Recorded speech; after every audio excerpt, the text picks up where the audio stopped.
اسی کو نبی صلی اللہ علیہ وسلم نے بیان کیا، یا بنی آدم کلکم خطاؤن، اے بنی آدم، اللہ فرماتے ہیں تم میں سے ہر شخص غلطی کرتا ہے، وخیر الخطائین التوابون، سب سے بہتر غلطی کرنے والے وہ ہیں جو توبہ کر لیں۔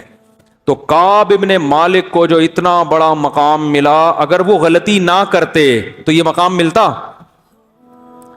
اس لیے علماء کہتے ہیں بعض دفعہ انسان گناہ کر کے ایسے مقامات تک پہنچ جاتا ہے جہاں تک وہ نہیں پہنچتا جس نے گناہ نہ کیوں۔ اب یہ عجیب بات ہے نا، یہ باتیں بتائی نہیں جاتی۔ کیوں بتائی نہیں جاتی؟ کہ اس بہانے لوگ گناہ نہ کرنا شروع کر دیں، تو اصل میں وہ گناہ کی وجہ سے نہیں پہنچتا، گناہ سے توبہ اس نے ایسی خاندانی کی ہوتی ہے کہ گناہ کرنے سے پہلے جو اس کا تعلق تھا نا اللہ سے، گناہ کے بعد جب توبہ کی ہے تو پہلے سے بھی زیادہ مضبوط تعلق ہو گیا۔ جیسے حدیث میں آتا ہے، ایک عورت نے زنا کیا، شادی شدہ عورت نے نبی کے پاس آئی، صحیح مسلم کی حدیث ہے، یا رسول اللہ مجھ سے زنا ہوا، رجم کی سزا جاری کریں۔ 4 دفعہ آئی، آپ نے حکم دیا پتھروں سے مار کے ہلاک کیا جائے، تو پتھروں سے مار کے اس کو ہلاک کیا گیا۔ آپ نے نماز جنازہ پڑھی، حضرت عمر نے فرمایا یا رسول اللہ ایک زانیہ عورت کا جنازہ پڑھاتے ہیں۔ آپ نے فرمایا لقد تابت توبۃ لو قسمت 70 من اہل المدینہ لوسعتہم، ایسی خاندانی توبہ کی ہے کہ اگر مدینہ کے 70 گناہ گاروں میں ڈیوائڈ کر دی جائے تو ہر ایک کی بخشش ہو جائے۔ تو اب ہم یہ کہہ سکتے ہیں نا کہ ان سے زنا نہ ہوتا تو اتنا بڑا مقام نہ ملتا۔ تو یہاں زنا نہیں ہے، زنا سے توبہ، زنا کی وجہ سے مقام نہیں ملا، زنا سے توبہ ایسی کی ہے کہ ایسی توبہ کوئی کرتا نہیں ہے کہ اپنے آپ کو پتھروں سے ہلاک کروانے کے لیے پیش کر دیا۔ یہ بڑی بات ہے نا کہ اتنا آخرت کا خوف کہ مجھے دنیا میں سزا چاہیے آخرت میں نہیں چاہیے، حالانکہ پتہ بھی ہے کہ توبہ کر لو گے تو معاف ہو جائے گا، لیکن تسلی نہیں ہو رہی، نہیں بھی سزا چاہیے۔ تو اس سے پتہ چلتا ہے بھائی غلطی کوشش کرو غلطی نہ ہو۔ دیکھو اس امید پہ غلطی کرنا کہ میں توبہ کر لوں گا بعد میں، یہ بہت بڑی حماقت ہے۔ یہ ایسے ہے جیسے اپنے آپ کو زخمی کرو اس امید پہ کہ بعد میں علاج کر لوں گا، تو ایسا تو کوئی بھی نہیں کرتا نا، ہو گیا نہ چاہتے ہوئے بھی ہو گیا، پھر ہے توبہ۔ تو کعب ابن مالک نے یہ سوچ کے تھوڑی غزوہ تبوک سے پیچھے رہ گئے تھے کہ بعد میں توبہ کروں گا، بلکہ وہ تو شیطان نے ورغلایا، اور کھیتیاں پکی ہوئی تھیں، پورے سال باغ پہ محنت کی تھی، گرمی تھی، اب کھجور کھانے کا وقت آیا، سارے سال کی محنت ضائع ہوتے ہوئے نظر آ رہی ہے کہ تبوک میں چلے گئے تو، اور پھر یہ بھی سوچ رہے ہیں ہم تو ہر جنگ میں شریک رہے ہیں تو اس میں نہیں گئے تو کیا ہو گیا۔ تو اس طرح سے شیطان نے کیا کیا، روک لیا۔ اور شیطان کو پتا ہوتا نا کہ یہ ایسی خاندانی توبہ کریں گے، وہ کہتا بھائی آپ جائیں۔ وہ کیا کہتا، بولو بھائی، شیطان نے قسم اٹھائی تھی نا اللہ سے کہ ان سے نافرمانی کرا کے چھوڑوں گا، تو اللہ نے بھی کیا فرمایا، دوسری روایت میں آتا ہے کہ جو توبہ کرے گا میں اس کو معاف کر دوں گا۔ تو شیطان اپنا کام کرا رہا ہے، آپ اپنا کام کرو۔ شیطان اگر پچھاڑ دیتا ہے تو توبہ کر کے اللہ کو مناؤ دوبارہ۔ تو کعب ابن مالک کی جو کو اتنا جو عزت ملی اس لیے کہ غلطی کا اعتراف کیا، جو سزا مل رہی ہے اس کو اللہ کا حکم سمجھ کے برداشت کی، اتنا بڑا مقام مل گیا ان کو جو غزوہ تبوک میں پیچھے رہ گئے تھے۔ منافقین نے کیا کیا اور مخلصین نے کیا کیا، اب دونوں کا آپ دیکھیں۔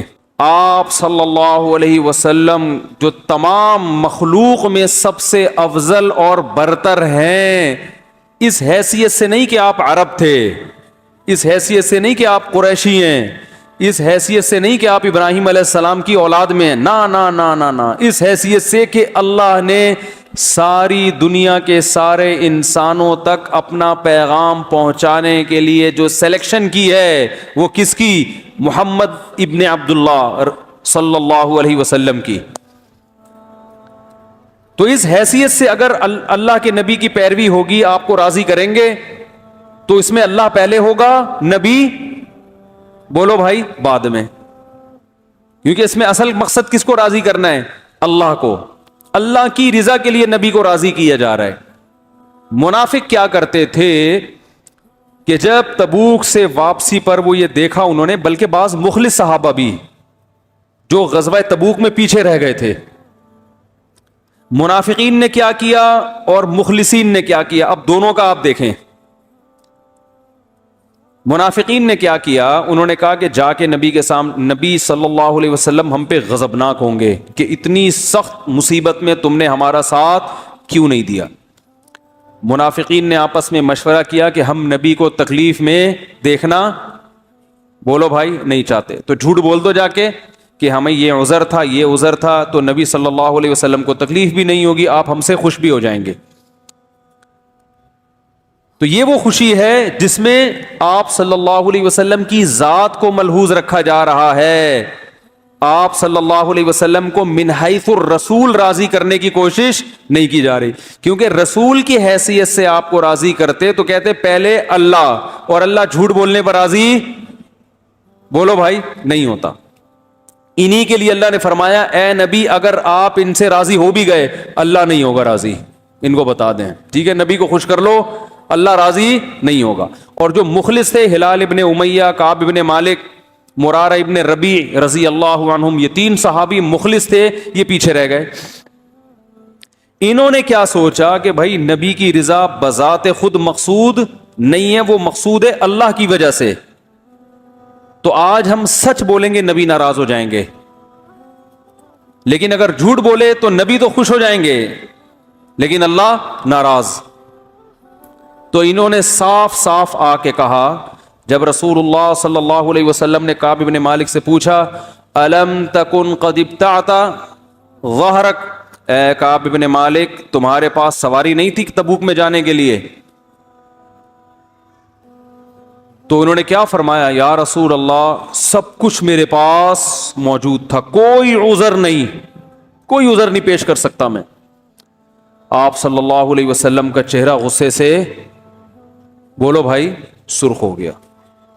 دیکھو تکلیف ہو رہی ہے نا آپ کو، لیکن کعب بن مالک کیا سوچ رہے ہیں، بھائی اگر اللہ کو ناراض کر کے اللہ ناراض ہو جائے گا، میں بھی، وہ فرماتے ہیں کہ مجھے اتنے لوگوں نے ورغلایا کہ جھوٹ بول دو، کہ قریب تھا کہ میں بھی کچھ، بھائی نبی کی یہ تکلیف تو نہیں دیکھی جاتی تھی نا صحابہ سے، تو وہ کیا کہتے ہیں، میں نے کہا یا رسول اللہ کوئی عذر میرے پاس نہیں۔ آپ کا چہرہ انور غصے سے کیا ہو گیا، سرخ، اور آپ نے فرمایا قم، اڑ جاؤ یہاں سے۔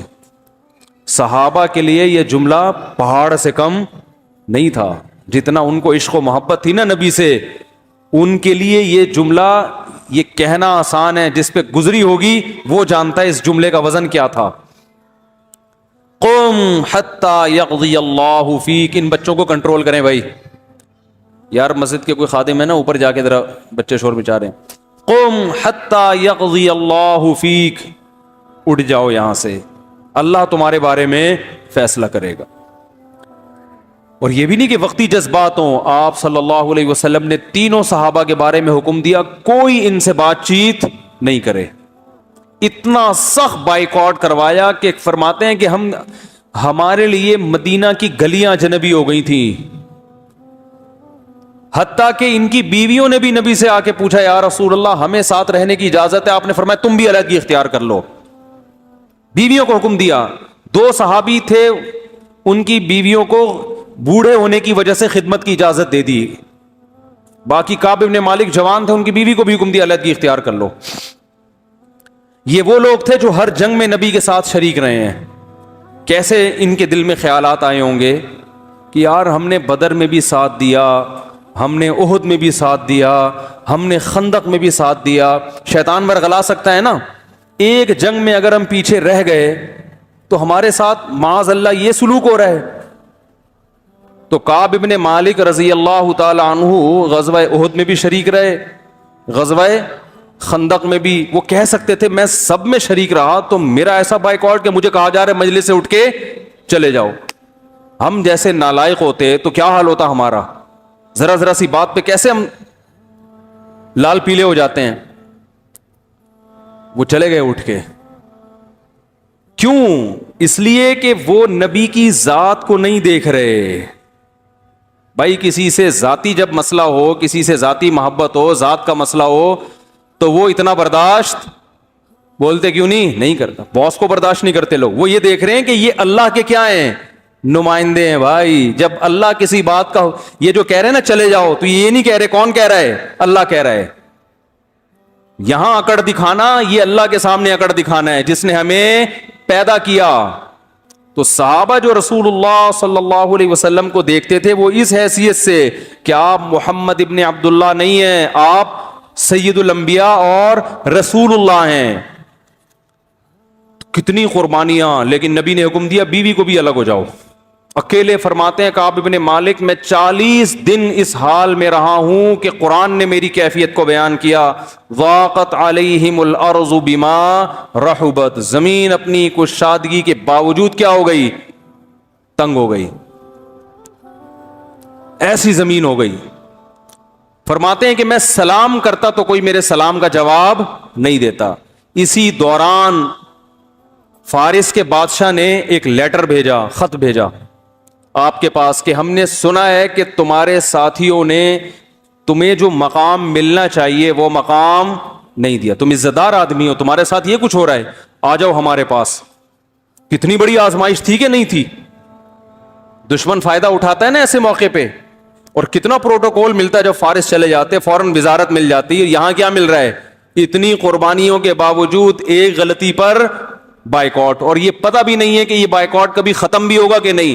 کعب ابن مالک کہہ رہے تھے کہ مجھے یہ خوف تھا کہ اس حال میں میری کہیں موت نہ ہو جائے, میری موت اس حال میں ہو کہ نبی صلی اللہ علیہ وسلم مجھ سے ناراض ہو تو میرا بنے گا کیا. تو جیسے ہی وہ خط ملا ہے نا بادشاہ کا, آپ فرماتے ہیں میں نے کہا اللہ نے ایک آزمائش مجھے دی تھی, میں اس میں ناکام ہو گیا, تبوک میں شریک نہیں ہوا, یہ دوسری آزمائش میں بھی کہیں ناکام نہ ہو جاؤں. اسے پھاڑ کے آگ میں پھینک دیا اس خط کو. 40 دن اسی طرح گزرے ہیں کہ پھر آپ صلی اللہ علیہ وسلم نے فجر کی نماز کے بعد صحابہ کی طرف رخ کیا اور فرمایا کہ آپ کا چہرہ جو ہے نا 14ویں کے چاند کی طرح چمک رہا تھا. آپ نے فرمایا کہ کعب ابن مالک کو خوشخبری سنا دو اور ان 2 صحابی کو بھی کہ اللہ نے ان کی توبہ قبول کر لی ہے. صحابہ اتنے خوش ہوئے. جب کوئی خوشی کی خبر کسی دوست کو پہنچانی ہو تو ہر آدمی کوشش کرتا ہے میں بتاؤں. تو وہ صحابی جو ہے نا ایک فوراً تیز رفتار گھوڑے پہ بیٹھے کہ دوسرے سے پہلے میں پہنچ جاؤں. کہتے ہیں لیکن دوسرے صحابی نے سیلا پہاڑ پہ چڑھ گئے جو ہے وہ اعلان کر دیا یا کعب ابن مالک ابشر, بس اتنے لفظ کہے انہوں نے. حضرت کعب ابن مالک کا گھر دور تھا مسجد سے, تو کہتے ہیں میں اپنے گھر کی چھت پہ نماز پڑھ رہا تھا کہ مجھے پہاڑ سے آواز آئی فجر کے بعد کہ کعب ابن مالک خوشخبری قبول کرو. بس اتنا لفظ میں نے سنا اور مجھے یقین ہو گیا کہ اللہ نے میری توبہ قبول کر لی. تو وہ جو گھوڑے پر بیٹھ کے گئے تھے نا, وہ کہتے ہیں آواز گھوڑے کی اس رفتار سے تیز. اس زمانے میں جیٹ طیارے نہیں ایجاد ہوئے تھے جو آواز سے بھی تیز ہوتے ہیں, ورنہ وہ طیارے میں بیٹھ کے چلے جاتے.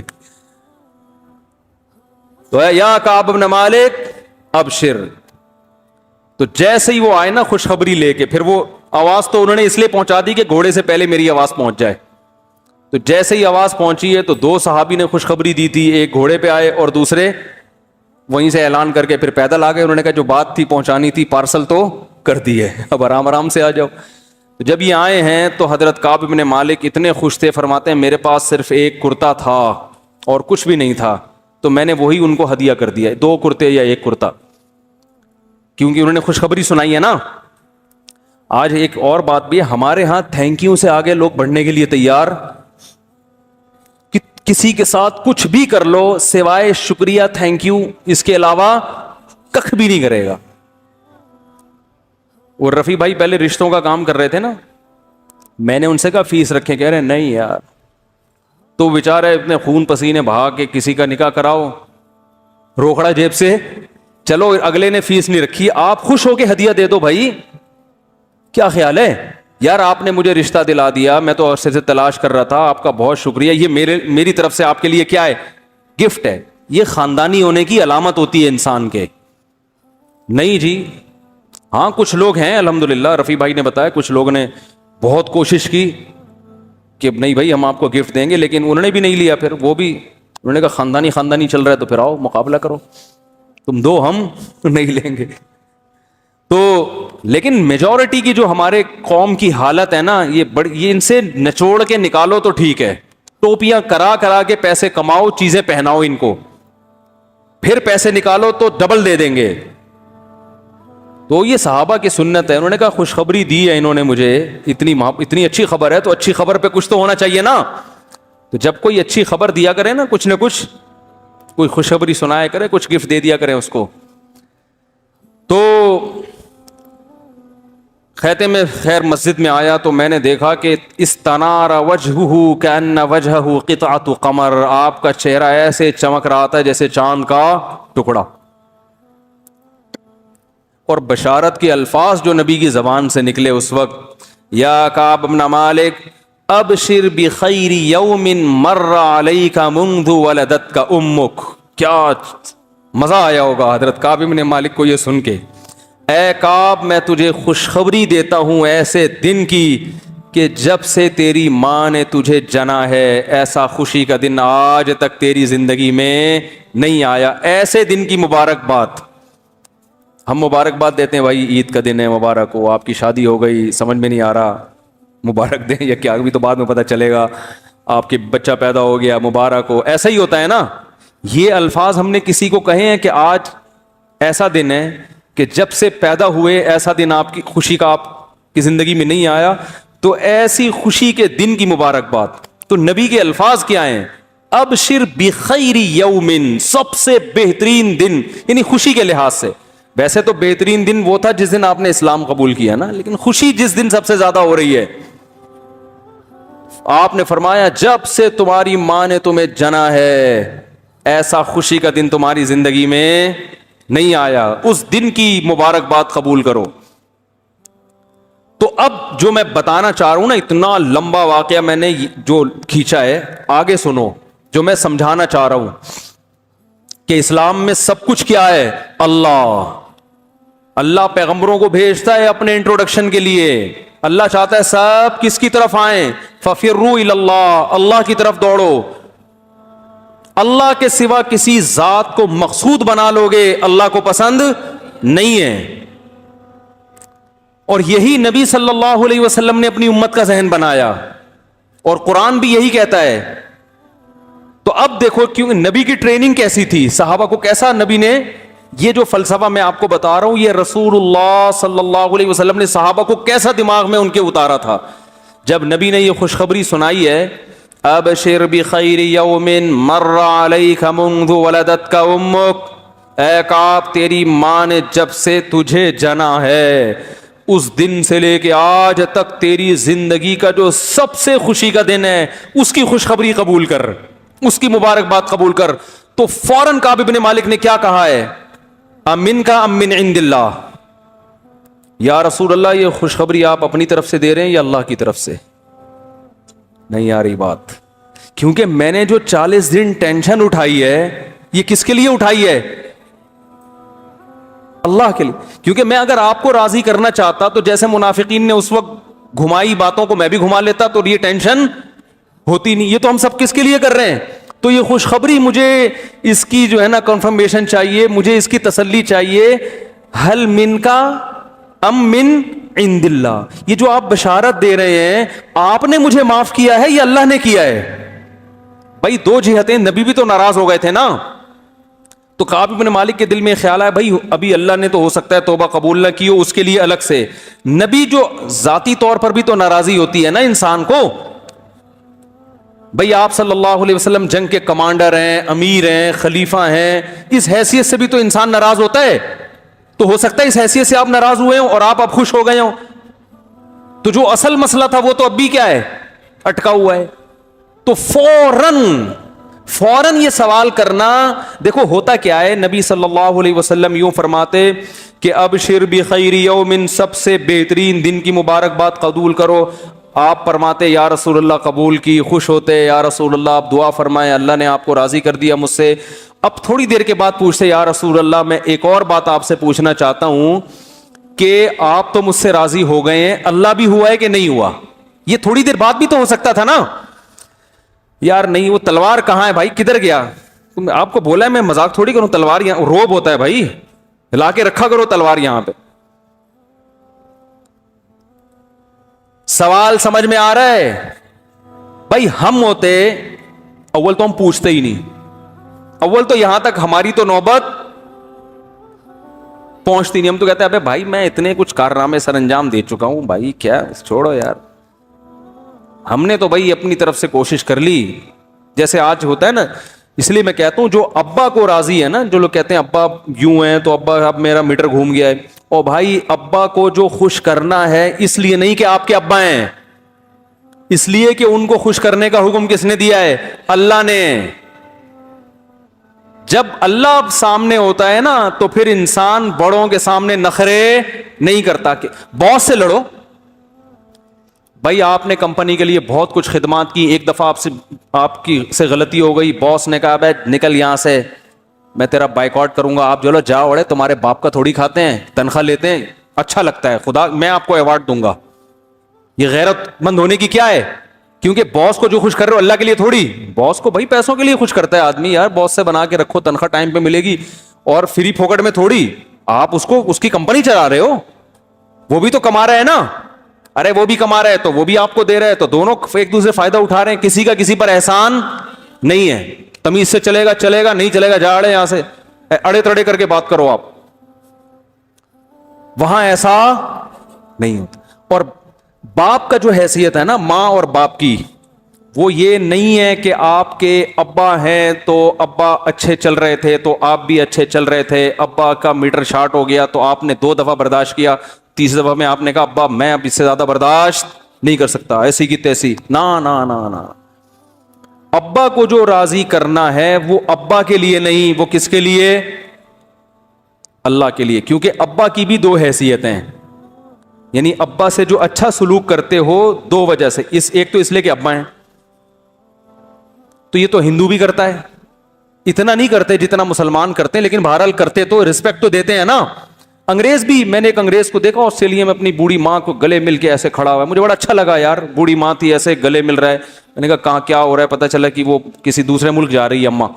مجھے اچھا لگا یار, چلو کافر ہیں مگر اپنی ماں کو عزت دے رہا, کافی دیر تک اپنی ماں سے گلے مل کے چپکا رہا, وہ بڑا اچھا لگ رہا تھا مجھے. تو وہ بھی دیتے ہیں بھائی, چاہے تھوڑی دیر کے لیے دے رہا ہو, پھر واپسی پہ اولڈ ہوم میں کرا دے, ہو سکتا ہے نہ کرا رہا ہو, سارے تھوڑی کراتے ہیں, بہت سے گھر میں بھی رکھتے ہیں ابا اماں کو. لیکن یہ رسپیکٹ دینے کی وجہ کیا, یہ کیا ہے؟ اماں. ہم جو ماں باپ کو عزت دیتے ہیں بھائی, یہ غلط فہمی دماغ سے نکال دو, وہ اس لیے نہیں دے رہے کہ محض اس لیے کہ ابا ہیں اور یہ اماں ہیں, بلکہ اس لیے کہ اللہ نے فرمایا وَوَصَّيْنَا الْإِنسَانَ بِوَالِدَيْهِ, اللہ فرماتے ہیں تیرے باپ نے تجھے اپنی رسپیکٹ کا حکم نہیں دیا, میں نے حکم دیا تجھے کہ اپنے باپ کی عزت کر, اور حکم نہیں دیا, وصیت کی ہے, جو حکم سے بڑھ کر چیز ہے. تو جب اللہ کی وجہ سے کسی کو عزت دی جاتی ہے تو پھر وہ کیفیت ہوتی ہے جو کس کی تھی؟ کعب ابن مالک رضی اللہ عنہ کی تھی. بہت مشکل ہے بھائی, بات سمجھانا بہت مشکل ہو گیا. تو پھر سمجھ میں کیوں نہیں آ رہی؟ اگر اتنا آسان ہے تو رپورٹیں تو وہی آ رہی ہیں, جو میرا بیان سن رہے ہیں ان کی رپورٹیں بھی کوئی اتنی اچھی کہ بھئی چلو سن کے اتنے اچھے بن گئے کہ اب وہ ویسے کے ویسے ہی ہیں. تو رپورٹ جب تک نہیں آئے گی اس کا مطلب بیان سمجھ میں نہیں آ رہا. تو خیر, کعب ابن مالک کو نبی نے کیا فرمایا؟ خوشخبری قبول کرو. تو ایسا لگتا ہے فوراً جب کہا نا من کا من ام من عند اللہ, اس کا مطلب ان کے دماغ میں بس ایک چیز سوار ہو گئی تھی کہ کس کو راضی کرنا ہے؟ اللہ کو. اس لیے فوراً پوچھا یا رسول اللہ یہ خوشخبری آپ کی طرف سے ہے یا اللہ کی طرف سے؟ نبی نے فوراً جواب, نبی بھی غضبناک نہیں ہوئے. ہاں میں کہہ رہا تھا اگر ہم ہوتے, پیر صاحب ہوتے جو مارکیٹ میں چل رہے ہیں, میں اپنے مرید سے کہتا, پہلے کئی دن ناراض رہتا, میں کہتا اب میں خوش ہو گیا ہوں. پیر وہ مرید کہتا کہ آپ کو اللہ کی طرف سے کوئی الہام ہوا ہے یا اللہ بھی مجھ سے خوش ہو گیا ہے. تو پیر کو غصہ آتا, ابے تو میں جب خوش ہو گیا تو اس کا مطلب اللہ بھی کیا ہے؟ خوشی ہے. یہی ہوتا ہے نا بھائی, میں اور اللہ میں کوئی فرق معاذ اللہ ہے ہی نہیں. پیر صاحب خوش ہیں تو کون خوش ہے؟ اللہ خوش ہیں. پیر صاحب ناراض ہیں تو کون ناراض ہیں؟ اللہ ناراض. تو خیر رسول اللہ صلی اللہ علیہ وسلم سے فوراً کعب ابن مالک نے پوچھا یا رسول اللہ امن کا ام من عند اللہ, یہ جو خوشخبری آپ دے رہے ہیں کہ ایسا دن میری زندگی میں کبھی بھی نہیں آیا, اس دن کی مبارکباد جو آپ دے رہے ہیں یہ مبارکبادی آپ کی طرف سے ہے یا اللہ کی طرف سے؟ آپ نے فرمایا لا بل من عند اللہ. آپ اور خوش ہوئے, فرمایا نا نا نا میری طرف سے نہیں بلکہ کس کی طرف سے؟ اللہ کی. یعنی گویا بزبان حال بتایا کہ میں بھی جو اتنا خوش ہوں اس لیے کہ کس کی طرف سے بشارت ہے؟ اللہ کی طرف سے. جب اللہ خوش ہو گیا تو میں کیوں خوش نہیں ہوں گا؟ سمجھ میں نہیں آ رہی میرا خیال ہے. تو کعب ابن مالک کہتے ہیں میں نے یہ عزم کیا کہ میں, اچھا اب دیکھو خاندانی لوگ تھے نا, وہ جو خوشخبری سنانے کے لیے آ رہا ہے اس کو بھی ہدیہ دے رہے ہیں, اور جب نبی سے تصدیق ہو گئی کہ اللہ نے وہی نازل کی, اور یہ سورہ توبہ میں یہ آیتیں ہیں وَعَلَى الثَّلَاثَةِ الَّذِينَ خُلِّفُوا, اللہ نے ان 3 کی توبہ بھی قبول کر لی. تو کعب ابن مالک کہتے ہیں میں سوچ بھی نہیں سکتا تھا کہ اللہ میری توبہ کو قرآن کا جز بنا دیں گے, قرآن کا جز بنا دیں گے جو ہمیشہ پڑھا جائے گا. دیکھو حضرت کعب ابن مالک کو اتنا پروٹوکول کیوں ملا ہے قرآن کی طرف سے, یہ سمجھنے کی چیز ہے. جو غلطی کرتا ہے اس کو تو پروٹوکول نہیں ملنا چاہیے نا یار. کاش یہ باتیں سمجھ میں آ جائیں یار. آج پورا معاشرے کے فالٹ ہی یہی ہے, معاشرے میں فالٹ ہی یہی چل رہا ہے مارکیٹ میں. آپ کسی کو بول دو نا میں نے غلط کیا ہے, وہ سمجھے گا اگر میں نے مان لیا نا میں نے غلط کیا تو میری بے عزتی ہو جائے گی, یہ سمجھا جائے گا کہ میں کیا کرتا ہوں, غلط کرتا ہوں, لہذا میری کسی بات پر آئندہ اعتماد ختم ہو جائے گا. لہذا اب اس کو صحیح کرنے کی کوشش میں لگ جاتا ہے انسان. باس اپنے ملازم سے بول دے کہ تم نے غلط کیا, وہ مانے گا ہی نہیں, کیونکہ مان لیا تو مطلب کیا ہے یار ہم تو پھر غلط آدمی, ہم تو غلط بھی کرتے ہیں. باس نے غلط کیا, کسی نے کہا کہ سر آپ یہ غلط کر رہے ہیں, وہ مان لے گا میں نے غلط کیا, تو نتیجہ کیا نکلے گا؟ وہ سمجھے گا کہ میری بےزتی ہو جائے گی, میری بےزتی ہو جائے گی تو پھر میرے اعتماد ختم ہو جائے گا, اعتماد ختم ہو جائے گا تو وہ یہ تو بندہ ہی ٹھیک نہیں ہے, جب بندہ ہی ٹھیک نہیں ہے تو میری کوئی بات پھر تو ہر بات ہی غلط ہوگی. تو وہ کہتا ہے نہیں میں نے غلط نہیں کیا. اور میاں بیوی کا تو صبح شام سیٹ اپ ہی یہی ہے. شوہر بیوی کو بولے تم نے غلط کیا, مان لے گی؟ ہو ہی نہیں سکتا. میں غلط, اور بیوی شوہر کو بولے تم نے غلط کیا ہے, وہ پہلے سے اعتراف کر کے بیٹھا ہوا ہوتا ہے میں نے کبھی صحیح بھی کیا ہے, یعنی مطلب وہ بھی نہیں مانتا. پہلے میں نے صحیح کہا تھا اب تھوڑا سا چینج کر رہا ہوں اپنا بیان. وہ بھی نہیں مانے گا, اور حقیقت ہے نہیں مانتے, چینج نہیں کر رہا, حقیقت بیان کر رہا ہوں, واقعی نہیں مانتے. ہمارے پاس کیس آتے رہتے نا, اپنی غلطی کمبخت کوئی سننے کے لیے تیار نہیں ہے, ماننا تو دور کی بات, ماننا تو دور کی بات. تو دیکھو یہاں حضرت کعب ابن مالک سے غلطی ہوئی, پروٹوکول اتنا ملا کہ قرآن میں ان کے لیے آیتیں اتر گئیں کہ تم 3 کی توبہ اللہ نے قبول کر لی ہے. ایسا اتنی عزت, 3 سارے جانتے تھے یہی 3 ہیں. کتنا خوش ہوئیں گے, ہمیشہ تراویح میں قیامت تک ہمارا نام لیا جا, ہمارا تذکرہ ہوتا رہے گا ہمیشہ. کتنا خوش ہوئے ہوں گے وہ. یہ اتنا پروٹوکول غلطی کرنے کی وجہ سے نہیں ملا, غلطی تسلیم کرنے پر ملا ہے کہ غلطی کی جو سزا ہے اس کو کیا کیا جا رہا ہے, ایکسپٹ کیا جا رہا ہے, قبول کیا جا رہا ہے. اسی کو نبی صلی اللہ علیہ وسلم نے بیان کیا, یا بنی آدم کلکم خطاؤن, اے بنی آدم اللہ فرماتے ہیں تم میں سے ہر شخص غلطی کرتا ہے, وَخَيْرُ الْخَطَّائِينَ التَّوَّابُونَ, سب سے بہتر غلطی کرنے والے وہ ہیں جو توبہ کر لیں. نہ تو آپ ایسے ہو سکتے ہیں کہ آپ سے کبھی غلطی نہ ہو.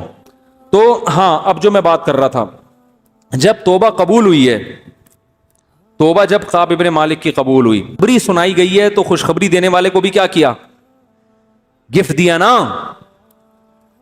تو اب جب نبی نے بتایا کہ اللہ نے توبہ قبول کر لی ہے, تو پہلے تو تسلی کی کہ اللہ نے کی ہے یا آپ نے معاف کی ہے, تو بتایا اللہ نے. تو فوراً اگلا جملہ پتہ ہے کیا تھا, یا رسول اللہ اس مال کی وجہ سے میں جہاد سے پیچھے رہ گیا, تو یہ سارا مال صدقہ. یہ توبہ بھی کیا ہے, تبھی تو یار یہ صحابہ تھے بڑے خاندانی. عرب کو آپ جو اس دور میں عرب تھے نا, بعض مورخین ان کا بہت ہی بھیانک نقشہ کھینچتے ہیں کہ بڑے ایسے تھے. ایسا نہیں ہے بھائی, ان میں کچھ برائیاں ضرور تھیں مگر بلڈ کیا تھا, کیونکہ خاندانی لوگوں میں اللہ نے اپنے پیغمبر کو بھیجا ہے کہ کل قیادت ان کے ہاتھ میں آئے گی. بنی اسرائیل کو میں اللہ نے موسیٰ علیہ السلام کو تو بھیجا مگر بنی اسرائیل کو پوری دنیا کی قیادت اللہ دینا چاہتے ہی نہیں تھے, اور موسیٰ علیہ السلام آخری نبی بھی نہیں تھے, ان کے بعد بھی نبیوں کا سلسلہ جاری ہونا تھا, تو اللہ نے بنی اسرائیل دے دی. کیسے نالائق تھے نا, کہیں سے بھی خاندانی چیزیں تھیں ان کے اندر چند ایک کو چھوڑ کر, چند ایک کی تو اللہ نے تعریف کی ہے, لیکن بنی اسرائیل میں اکثریت کیا تھی, جس بات کا حکم دو یہ ہر بات میں, اور یہ سخاوت تو تھی نہیں. لیکن ادھر صحابہ کو دیکھو کیسا برداشت کیا انہوں نے. وہ یہ کہہ سکتے تھے کہ اگر میں نے گناہ کیا تھا, پہلی بات تو یہ کہ میں ہر جنگ میں شریک رہا ہوں, تو ایک غلطی ہو گئی تو بس میں نے 2 رکعت پڑھ کے اللہ سے توبہ کر لی, تو معاملہ کیا ہو گیا, کیونکہ مسئلہ تو یہی ہے کہ توبہ کر لو تو اللہ کیا کر دیتا ہے, معاف. ہماری تو ایسے ہی توبہ ہوتی ہے, کوئی غلطی ہوئی, بلکہ اتنا بھی نہیں تکلف, استغفر اللہ, بس چلو سب کیا ہو گیا, معاف. اتنا بھی کم بخت کرنے کے لیے تیار نہیں ہے چلو یار اتنا بھی کر لینا, یہ بھی نہیں کرتے. اللہ تو اس میں بھی معاف کر دیتا ہے کہ بھائی آئندہ نہیں کر, یہاں اب تک بھی نہیں آ رہے. تو پہلی بات, کعب ابن مالک کہہ سکتے تھے کہ ساری زندگی جہاد کرتا رہا, ایک غلطی ہوئی, اور ویسے تو غلطی ساری زندگی بھی جہاد نہ کیا ہو, ہر دفعہ ہی انکار کیا ہو, تو جتنے بھی بڑے گناہ ہوں ایک توبہ سارے گناہوں کو کیا کر دیتی ہے, معاف. تو مسئلہ تو یہی ہے, علماء سے سنا ہے, مسئلہ تو یہی ہے, بس 2 رکعت بھی نہیں پڑھنے کی ضرورت, توبہ کر لو, کیا ہو جائے گا, معاف. اور واقعی معاف ہو جاتا ہے, اللہ کا قانون بھی یہی ہے کہ آئندہ نہ کرو, یعنی عزم کرو آئندہ نہیں کروں گا, نہ نہ نہ, اتنا نہیں, بلکہ ساری جنگوں میں شریک, اور اس کے بعد بھی پھر 40 دن جو بائیکاٹ ہوا اس میں جو ٹینشن ہوئی ہے, کہہ سکتے تھے کہ چلو میں نے توبہ بھی کی اور دنیا میں اس کی گناہ کی سزا بھی اللہ نے دے دی. جو 40 دن میں ٹینشن میں کہ نبی کو سلام کر رہا ہوں تو سلام کا جواب نہیں دے رہے, میری طرف دیکھ نہیں رہے ہیں, سمجھ رہے ہو کہ نہیں سمجھ رہے. تو یہ جو ٹینشن 40 دن میں نے گزارے, اور پھر ایک بادشاہ نے مجھے لیٹر بھیجا, اس کو میں نے جلا دیا, یہ بڑی آزمائشوں سے گزر گیا, اب تو میں دودھ کا دھلا ہوا بالکل نیٹ اور کلین ہو چکا ہوں, اب مزید کچھ کرنے کی ضرورت نہیں ہے. نہ خاندانی لوگ بھائی, مال سے محبت. جو صحابہ کی غلطیوں کو ہائی لائٹ کرتا ہے نا, وہ سمجھ رہا ہوتا ہے کہ وہ اپنے اوپر قیاس کر رہا ہوتا ہے کہ جیسے ہم سے ہوتی ہیں تو اسی طرح ان سے. ان کی غلطیوں میں اور ہماری غلطیوں میں زمین اور آسمان کا فرق ہے. ان کی غلطیاں ایسے ہوتی ہیں جیسے آدم علیہ السلام کو شیطان نے ورغلا کے جنت کا درخت کھلا دیا. اس کا یہ مطلب تو نہیں ہے کہ آدم علیہ السلام کے دل میں اللہ کے حکم کی ویلیو نہیں ہے, یہ مطلب تھوڑی ہے. شیطان انسان کو کچھ نہ کچھ وہ گھماتا رہتا ہے, تو انسان گھوم جاتا ہے. ہم جو غلطی کرتے ہیں تو اللہ کا خوف ہمارے دل سے نکل چکا ہوتا ہے, اللہ کی عظمت ہمارے دل سے نکل چکی ہوتی ہے. تو صحابہ کے دل سے اگر اللہ کی عظمت نکلی ہوتی تو اتنی قربانیاں جو انہوں نے دی ہیں وہ قربانیاں نہ دیتے. دیکھو حضرت ابو سفیان کو شیطان نے روکا اسلام قبول کرنے سے. یہ بات آج نیگیٹو اس میں بیان کی جاتی ہے وے میں کہ اتنی دیر سے اسلام قبول کیا جب سب کچھ حل ہو چکا تھا. او بھائی, شیطان نے ان کو روکا ہے, ورغلایا, لیکن جب قبول کیا انہوں نے اسلام تو پھر اس اسلام لانے کے بعد کی قربانیاں دیکھو ان کی. ان کو یہ احساس تھا کہ میں دیر سے مسلمان ہوا ہوں تو اب مجھے اس کی تلافی کرنی ہے. میدان جہاد میں نکل گئے, زندگی جہاد میں گزاری حضرت ابو سفیان رضی اللہ تعالیٰ عنہ نے. حالانکہ وہ تو عرب کے سردار تھے, وہ تو مدینہ میں بیٹھ کے کھاتے, ان کو تو بڑا پروٹوکول ملتا. انہوں نے کہا بھائی یہ میں نے غلط کیا, میں دیر سے مسلمان ہوا, اب اس کی تلافی کیسے ہوگی. تلوار لے کے میدانوں میں نکل گئے, اور اپنی زوجہ حضرت ہندہ کو بھی لے کر گئے میدان جہاد میں کہ میں اگر میدان میں بھاگ گیا تو میری بیوی مجھے آر دلائے گی. یہ قربانی جس نے دی ہو اس کے بارے میں نیگیٹو کلپ بنا بنا کے ان کی خامیوں کو ہائی لائٹ کرنا, یہ بدبختی کی بات ہے یا نہیں ہے. تو خیر, حضرت کعب ابن مالک نے کہا کہ یا رسول اللہ, اس مال کی وجہ سے میں پیچھے رہا ہوں. یہ تعویل بھی نہیں کر رہے کہ نہیں ایکچولی وہ مال کی وجہ سے تو نہیں, وہ تو ایک ویسے ہی میرا بزنس تو ہے, لیکن میں نے سوچا کہ اتنے لوگ ہیں تبوک میں جانے والے, میں نہیں گیا تو کیا ہوگا. نہ پوری اپنی غلطی کا اعتراف کر رہے ہیں. یا رسول اللہ, اس مال نے مجھے روکا ہے, تو اب اس کی تلافی یہ ہے کہ اس مال کی ایسی کی, بولو بھائی, یہ میری اپنی زبان ہے نا. ابھی آپ حدیث گوگل میں ایسی کی تیسی لکھ کے تلاش کر رہے ہیں حدیث نمبر, کچھ ہمارے اپنے ترجمے بھی ہوتے ہیں جو جو اس کی عکاسی کر رہے ہوتے ہیں کہ ان کی نیت یہی تھی. تو اس مال کی کیا ایسی کی پورا مال صدقہ. کوئی کر سکتا ہے یار؟ بولتے کیوں نہیں یا رسول اللہ پورا مال صدقہ, جہاں چاہے خرچ کریں. یہاں بھی ہم پیر ہوتے, ہم کہتے لے آ بھائی, کیا کر لے بھائی, لے آ. آج تو بڑا جوش میں مرید نے آج جیب میں ہاتھ ڈالا ہے اور جوش میں بھی ہے, لے آ. آپ صلی اللہ علیہ وسلم نے فرمایا نہ نہ, کیونکہ آپ جانتے تھے یہ مخلص صحابی ہیں, ان کے بیوی بچے بھی ہیں, چلو ایک ان سے کوتاہی ہوئی تھی تو اب کیا ہے, یہ تو اپنے لحاظ سے صحیح کر رہے ہیں مگر میں نے اپنے ساتھیوں کا بھی خیال کرنا. فرمایا نہ پورا مال نہیں. پھر پتہ نہیں آدھا مال کیا یا 1/3 کیا یا کیا کیا, مجھے اس وقت حدیث پوری ذہن میں نہیں. منع کیا ان کو کہ نہیں پورے مال نہیں صدقہ کرو, کچھ حصہ مال کا کچھ حصہ ان سے صدقہ کروایا, تو باقی رہنے دو, استعمال کرو.